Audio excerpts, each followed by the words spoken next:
शिक्षा, चिकित्सा, कोई टीवी चैनल दिखाने को तैयार नहीं, कोई अखबार लिखने को तैयार नहीं। केवल क्या लिख रहे? हिंदू मुस्लिम, जाति पाति, तोते के तरह। ये राजनीति हम होने नहीं देंगे। ये भी नफरत फैलाने का काम करते हैं। 24 घंटा हिंदू मुस्लिम।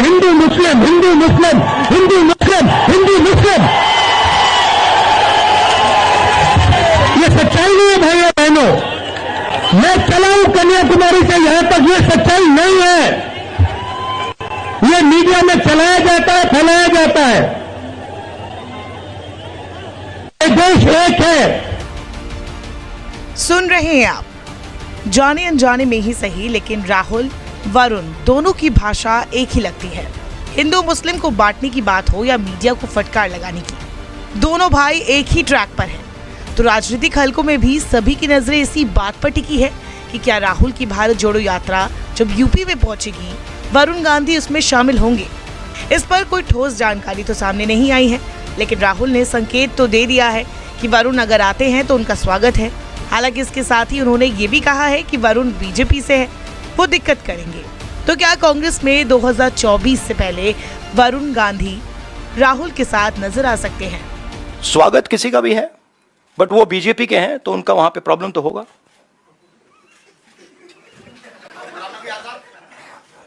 अब वो आप उनसे पूछिए। पहले पता नहीं, मुझे ही कंफ्यूजन हो गई है। पता नहीं अब क्या बोलूं। कांग्रेस के मतलब सीनियर नेता हैं, बट मुझे कंफ्यूज कर दिया कि मतलब कभी बाहर, कभी अंदर, कभी बाहर, कभी अंदर, कभी अंदर, कभी बाहर, पता नहीं मुझे। यूपी के पीलीभीत से बीजेपी सांसद वरुण गांधी आए दिन अपनी ही सरकार के खिलाफ बगावती सुर छेड़ते रहते हैं। चाहे बेरोजगारी का मुद्दा हो, अग्निवीर का मुद्दा हो, किसानों का मुद्दा हो, वरुण गांधी ने हमेशा अपनी ही सरकार को कटघरे में खड़ा किया। कोई माय का लाल हिंदुस्तान को अंदर से दीमक की तरह खा रहा है, तो हम नाम लेके और उसका काम लेके भी बोलेंगे। हम लोग के लिए मुश्किल रास्ता ठीक है, अगर उस रास्ते से आपका रास्ता आसान हो, लेकिन अपनी आवाज उठाओ। अगर वरुण गांधी के खिलाफ आवाज उठाना है, आपका स्वागत है, उठाओ। किसान इस समय कितने बड़े संकट में है। कोई टीवी चैनल दिखाने को तैयार नहीं, कोई अखबार लिखने को तैयार नहीं। केवल क्या लिख रहे? हिंदू मुस्लिम, जाति पाति। हमारे देश में सरकारी पद 1 करोड़ से ज्यादा रिक्त पद इस समय भारत सरकार में खाली पद पड़े हैं।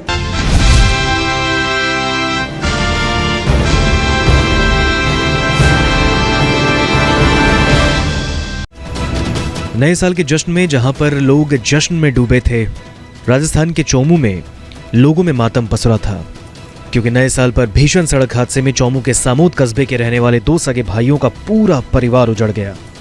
इस हादसे में कुल 12 लोगों की मौत हो गई। इसमें एक ही गांव के 9 लोग शामिल हैं और एक ही परिवार के 8 सदस्य भी, जिन्होंने जान गंवा दी। सोमवार की सुबह शव गांव पहुंचे तो हाहाकार मच गया। रस्में पूरी करने के बाद एक साथ 9 लोगों की अर्थियां उठीं और इस दौरान कस्बे के बाजार पूरी तरह बंद रहे। एक परिवार के 8 लोगों का अंतिम संस्कार एक ही चिता पर किया गया। इस दौरान चौमू के विधायक रामलाल शर्मा भी अंतिम संस्कार में शामिल हुए और सरकार से मृतकों के परिजनों को 5-5 लाख रुपए की आर्थिक सहायता देने की भी मांग की है। सिकर सड़क हादसे के अंदर चौमू विधानसभा क्षेत्र के 9 लोगों की मौत हुई है और 9 लोगों में से एक परिवार ऐसा है जो प्रदीप कुमार पिंगोलिया का परिवार है। प्रदीप कुमार पिंगोलिया के एक पुत्र और 3 पुत्रियां थी। जो पुत्री एकमात्र उनका वारिस था, उसकी भी इस सड़क हादसे के अंदर अरविंद की मौत हो गई। लेकिन एक ऐसा वाकया उस स्थान के ऊपर तमाम लोगों के सामने आया जो हम सबको चौंकाने वाला था। कहावत यह है कि जब ऊपर वाला राम रूठता है तो कम से कम राज को तो साथ देना चाहिए, लेकिन प्रदीप कुमार के साथ तो राज भी रूठा हुआ ही नजर आया। प्रदीप कुमार जो सरकारी कर्मचारी है, सेकंड ग्रेड के टीचर हैं, रामपुरा डावडी की सीनियर सेकेंडरी स्कूल के अंदर अध्यापक के रूप में कार्यरत थे। इंग्लिश मीडियम होने की वजह से उन्हें पावटा लगाया गया। पावटा जिस स्कूल के अंदर लगाया गया वहां कोई पद ही नहीं था। सरप्लस होने के नाते उनको पावटा के अंदर ज्वाइनिंग नहीं दी गई और विगत 7 महीने से वो अनुपस्थित है। 7 महीने से उनको तनख्वाह भी नहीं मिली और अब इस तरीके का हादसा उस परिवार के अंदर हुआ। ये हम सबको झकझोर कर और सिस्टम की लापरवाही को सामने लाने वाला है। मैं राजस्थान सरकार के मुख्यमंत्री महोदय से निवेदन करूंगा, आग्रह करूंगा कि प्रदीप कुमार पिंगोलिया का संशोधन आदेश निकाल के चौमू विधानसभा क्षेत्र के अंदर ये 3 पोस्टें वैकेंट पड़ी हुई है, जिसमें महार है, तिगरिया है और डोरसर है। इन तीनों में से किसी भी स्थान रिक्त पद के ऊपर लगाकर कम से कम प्रकृति ने तो उनके साथ अन्याय किया है, लेकिन सरकार तो उनके साथ न्याय करे। और साथ में कई परिवार के बचे हुए ऐसे व्यक्ति हैं जिनके आजीविका का कोई आधार अब नहीं बचा। इसलिए मुख्यमंत्री जी को संवेदनशीलता दिखाते हुए प्रत्येक मृतक को 5-5 लाख रुपए की सहायता तत्काल रिलीफ देनी चाहिए, ताकि वो परिवार भविष्य के अंदर अपने आजीविका को चला पाने के लिए सुरक्षित महसूस कर सके और कम से कम इस संकट की घड़ी के अंदर सरकार भी उनका सहारा बने। इस दर्दनाक हादसे से सामोद गांव में सन्नाटा पसरा है। एक ही परिवार के 8 लोगों का एक ही चिता पर अंतिम संस्कार होने की घटना से पूरे गांव में मातम पसरा है। मृतकों की मां और घर के अन्य परिजनों का तो रो रो कर बुरा हाल है। आसपास के गांवों सहित हजारों लोग अंतिम संस्कार में शामिल हुए। सामोद गांव के इस दर्दनाक हादसे से हर किसी की आंखें डबडबा गई हैं। गौरतलब हो कि सीकर के खंडेला एरिया के माजी साहब की ढाणी के पास उस वक्त सड़क हादसा हुआ। पिकअप में सवार चौमू इलाके के सामोद से खंडेला में स्थित गणेश धाम दर्शन को जा रहे थे। पिकअप ने सामने से आ रही एक मोटरसाइकिल को टक्कर मारी और बोरवेल मशीन में जा घुसी।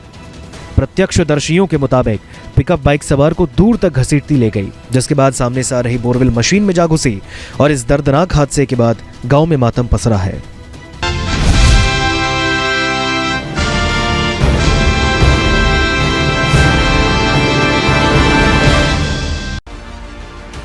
यूपी में शुरू हो रही कांग्रेस की भारत जोड़ो यात्रा को अयोध्या में राम जन्मभूमि के मुख्य पुजारी सत्येंद्र दास ने यात्रा की सफलता के लिए कामना की है। राम जन्मभूमि मंदिर के मुख्य पुजारी सत्येंद्र दास ने राहुल गांधी को एक पत्र लिखकर अपना समर्थन दिया और एक वीडियो संदेश भी जारी किया। मुख्य पुजारी ने कहा कि मैं आशा करता हूं और प्रार्थना करता हूं कि जिस मिशन के लिए आप लड़ रहे हैं वह सफल हो। मैं आपको और आपके लंबे जीवन का आशीर्वाद देता हूं। आप खुद ही सुनिए महंत सत्येंद्र दास ने क्या कुछ कहा। श्री राहुल जी एंड जय श्री राम। मैं आचार्य सत्येंद्र दास मुख्य पुजारी श्री राम जन्मभूमि की ओर से आपको शुभकामनाएं, शुभ आशीर्वाद देता हूं कि आपके जो देश जोड़ने के लिए कार्य चल रहा है, यात्रा चल रही है, बहुत अच्छे ढंग से चल रही है और बहुत अच्छी बात है कि आपका आगमन यहाँ अयोध्या में होगा, उत्तर प्रदेश में होगा। इसके लिए आप जिस परिश्रम से, जिस प्रकार से देश को जोड़ने की कार्य कर रहे हैं वो अपने आप में अद्भुत है और बहुत ही अच्छा है, सभी के लिए हितकारी है, सब जन सुखाय सब जन हिताय है। और देश को, जब देश जुड़े रहेगा और देश एकजुट होकर के रहेगा तभी हम आतंकवादियों से और जितने भी आपत्तियां हमारे देश में आती हैं उससे हम निस्तारण कर पाएंगे, उससे रोक पाएंगे। इसलिए सभी को सर्वे भवन्तु सुखिनः, सर्वे सन्तु निरामया, सर्वे भद्राणि पश्यन्तु मा कश्चित् दुर्भाग् भवेत्। इस रूप से हम आपको रामलला की ओर से शुभकामनाएं देते हैं कि आपकी यात्रा, आपकी कामनाएं सफल हो और पूर्ण हो। बता दें कि यूपी में राहुल गांधी की भारत जोड़ो यात्रा आज से शुरू हो गई है। इस यात्रा में शामिल होने के लिए यूपी में सभी विपक्षी दलों को न्योता मिला है।